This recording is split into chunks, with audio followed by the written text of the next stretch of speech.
안녕하세요. 2월 4일 수요일 아침마다 새로운 이성진 목사입니다. 오늘도 주님의 강한 손에 이끌려 새롭게 시작하는 한 달 되시길 빕니다. 오늘 묵상 본문은 마가복음 9장 33절에서 38절 말씀입니다. 33절 말씀을 먼저 읽지요. 가버나움에 이르러 집에 계실새 제자들에게 물으시되 너희가 길에서 서로 토론한 것이 무엇이냐 하시되. 예수님께서 변화산에서 내려오셨을 때 제자들은 사람들 앞에서 망신을 당하고 있었지요. 귀신 들린 아이를 고치지 못하고 있었기 때문입니다. 이때 예수님께서 그 아이를 고쳐주셨고 그리고 그 이후에 있었던 일이 오늘 본문입니다. 앞에서 그 망신을 당하고 예수님의 얼굴에 먹칠한 제자들이 가버나움으로 돌아왔습니다. 이때 예수님께서 제자들에게 방금 전 너희들 길에서 무엇을 가지고 싸웠냐라고 물으십니다. 제자들은 집에 들어오기 전에 길에서 무슨 일로 말다툼을 하고 있었기 때문이죠. 34절에 그들이 잠잠하니 이는 길에서 서로 누가 크냐고 쟁론하였습니다. 정말 너무나 당황스럽게도 제자들은 서로 누가 높은 사람인가 논쟁하고 있었다는 거예요. 이런 논쟁을 하고 있었다는 것은 예수님께서 제자 중에 누구에게도 서열을 정하지 않으셨다는 것을 알 수 있습니다. 베드로가 수제자다 이런 말은 후에 사람들이 붙인 말이고 예수님께서는 정작 제자들의 서열은 정하지 않으셨던 것이죠. 제자들은 조금 전에 당했던 망신은 기억도 못하나 봅니다. 3년이나 예수님을 따라다니며 합숙훈련했던 제자들의 모습은 왜 이거밖에 안 되지 않을까 생각하게 됩니다. 여러분, 무엇을 보고 주님을 따르냐가 중요합니다. 우리의 신앙생활이 어쩌면 이것 때문에 다 바뀌는 것이죠. 제자들이 바라본 것은 예수님의 능력이었습니다. 병자들을 고치고 광야에서 먹을 것을 만들어서 먹이시고 죽은 사람을 살리는 것을 보면서 제자들은 이상한 꿈을 꾸기 시작하죠. 야, 저 능력이면 왕이 되고도 남겠다. 그래서 사람들은 예수님을 왕으로 세우려고 했던 거예요. 왜요? 그러면 당연히 그의 제자들이 높은 자리에 한 자리 할 것을 당연하다고 생각한 것이죠. 제자들이 애써 무시했던 것이 바로 예수님의 십자가였습니다. 예수님께서는 십자가를 바라보고 고난의 길을 걸어가셨지요. 제자들이 바라봐야 했던 것은 십자가의 고난이었습니다.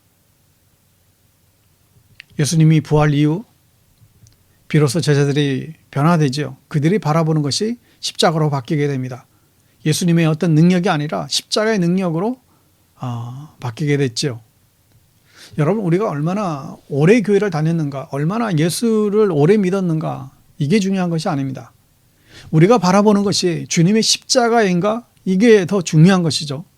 그러지 않으면 우리는 늘 서로 다투게 됩니다. 누가 더 높은가 가지고 서로 다투게 되고 정말 사소한 것 가지고 다투게 되죠. 우리 모두가 주님의 십자가를 바라보고 예수님 따라갈 수 있게 되기를 축복합니다. 35절에 예수께서 앉으사 12제자를 불러서 이르시되 누구든지 첫째가 되고자 하면 뭇사람이 끝이 되며 뭇사람을 섬기는 자가 되어야 하리라. 예수님께서는 제자들을 모두 부르셨고 그들에게 섬김의 제자도를 알려주셨어요. 사람들은 섬김을 받기 위해서 성공하려고 하죠. 돈을 많이 벌어서 더 좋은 음식점에 가려고 하고 더 좋은 아파트에 더 높은 자리에, 그래서 더 많은 사람들을 부리고 살려고 합니다. 사람들이 왜 권세를 탐하는 것일까요? 사람들을 부리려고 하는 것이죠. 30절 말씀에 누구든지 내 이름으로 이런 어린아이 하나를 영접하면 곧 나를 영접하며 누구든지 나를 영접하면 나를 영접함이 아니요 나를 보내신 이를 영접함이니라. 예수님께서 말씀을 하시면서 옆에 있는 어린아이를 제자들의 가운데에 세우고 그 아이를 따뜻하게 안아주세요. 그러면서 어린아이를 영접해야 주님을 영접하는 것이라고 말씀하십니다. 요즘은 어린아이들이 대접을 받는 시대입니다. 집안에 다 왕자와 공주들이죠. 그러나 2000년 전 고대 사회에서 어린아이들은 하찮은 존재에 불과했어요. 무시당하는 존재들이었죠. 심지어 죽일 수도 있었고 팔아버릴 수도 있는 존재가 애들이었죠. 당장 집안에 도움이 되지도 않았습니다. 먹고 살기도 힘든데 아이들은 집안에 귀찮은 존재로만 여겨졌습니다. 이스라엘에서는 13살이 되면 성년식을 해주고 비로소 어른 대접을 해준다고 하죠. 그때부터 노동을 할 수 있고 밥값을 할 수 있기 때문이었습니다. 이런 하찮은 아이들을 예수님께서는 영접하라고 하세요. 여러분, 영접이라고 하는 말은 귀한 손님을 받을 때는 말이잖아요.